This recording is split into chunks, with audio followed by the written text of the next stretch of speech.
우리 프랑스가 불탔다. 나의 일부도 탔다. 노트르담 대성당 화재는 프랑스 전체를 충격에 빠뜨렸고 물론 전 세계를 충격에 빠뜨리기도 했습니다.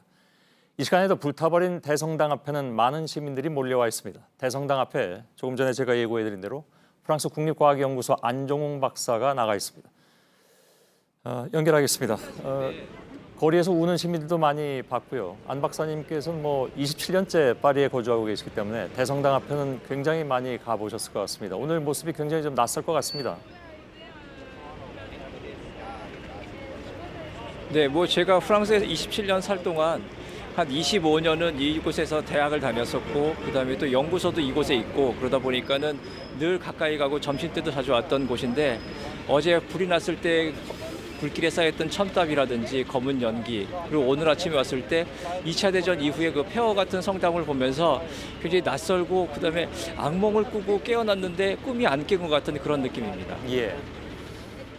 새삼스럽습니다만 파리의 심장이라고 하기도 하고 프랑스 사람들한테는 이 성당이 갖는 의미가 굉장히 각별할 것 같습니다. 어떻게 설명하실 수 있을까요? 네, 일단 프랑스 문명이 시작된 곳이 이 시떼섬이라는 곳인데요. 예. 이 시떼섬 중앙에 노틀담 성당이 세워져 있어요. 그리고 또 노틀담 성당 앞에 우리가 도로 원표라고 하는 제로 포인트가 있거든요.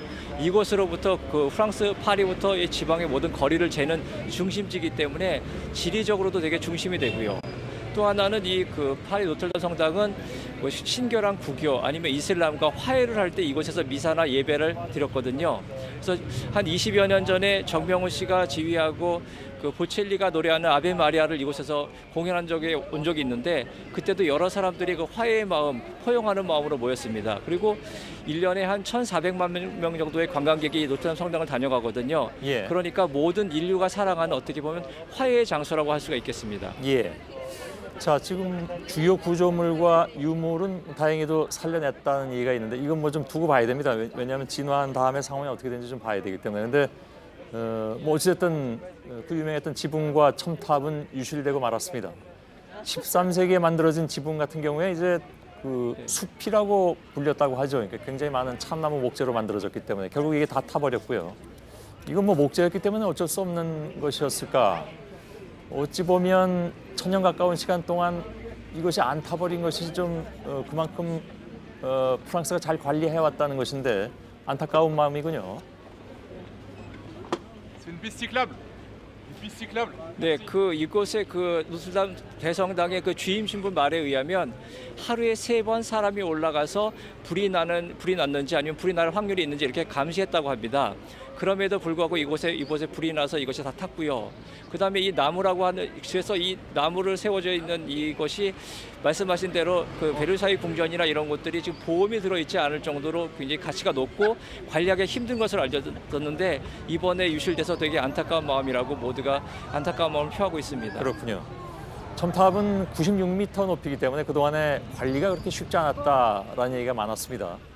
근데 고딕 양식을 논할 때 이 첨탑이 매우 중요한 유물이었던 것이죠. 네, 그렇습니다. 이 첨탑은 주교가 거주하는 대성당에만 올려지는 건축물이거든요. 그런 의미에서 이 첨탑이 있는 성당을 중심으로 모든 삶과 일상이 구성된다고 할 수가 있어요. 그래서 모든 것의 중심이라는 의미가 있었기 때문에 이번에 화재로 지붕과 첨탑이 사라졌다는 것이 사람들에게 더 큰 슬픔이 되고 어떻게 보면은 가슴 아픈 일이라고 할 수 있겠습니다. 예. 어제 마지막으로 관람객이 들어가기 직전에 경보가 울렸고 문이 닫혔고 그리고 첨탑에서 연기가 났다 이런 소식이 전해지기도 했습니다. 초기 대응은 좀 빨랐다고 했는데 진화는 굉장히 더뎠다 이런 얘기가 나오고 있습니다. 왜 그랬을까요? 예를 들면 헬리콥터로도 물을 뿌리기가 어려운 상황이었고 등등 여러 가지 얘기가 나오고 있는데.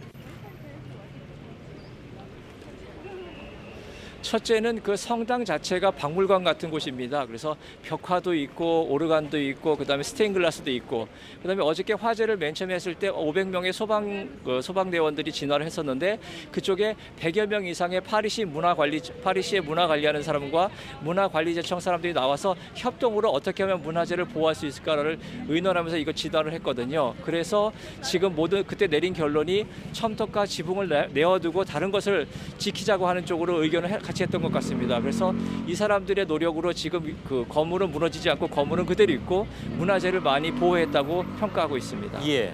한 가지만 더 질문드리겠습니다. 뭐 이 복원 얘기를 하는 게 좀 빨라 보이긴 하지만 이미 프랑스에서는 기부 행렬이 이어지고 있다고 하던데 어느 정도입니까? 네, 어저께 그 마크롱 대통령은 오늘 낮 12시를 더해서 국민이 참여하는 보건 기금을 모으겠다고 얘기를 했고요. 그래서 지금 현재 그 수상을 중심으로 해서 그 위원회가 만들어지고 있고 또 그다음에 우리가 잘 아는 루이비통이라든지 그 회장 아르노 회장 같은 경우에는 그 2억 유로를 기부했고요. 피노 회장 같으면 1억 유로를 기부한 상황입니다. 그래서 그리고 작은 또 하나는 목재를 생산하는 사람들은 그 참나무를 다 또 기부하겠다 이런 기부 행렬이 이어지고 있는 상황입니다. 예, 알겠습니다. 자, 불타버린 노트르담 대성당 앞에 현장에서 프랑스 국립과학연구원의 안종웅 박사가 소식을 전해 주셨습니다. 고맙습니다. 네, 감사합니다. 예.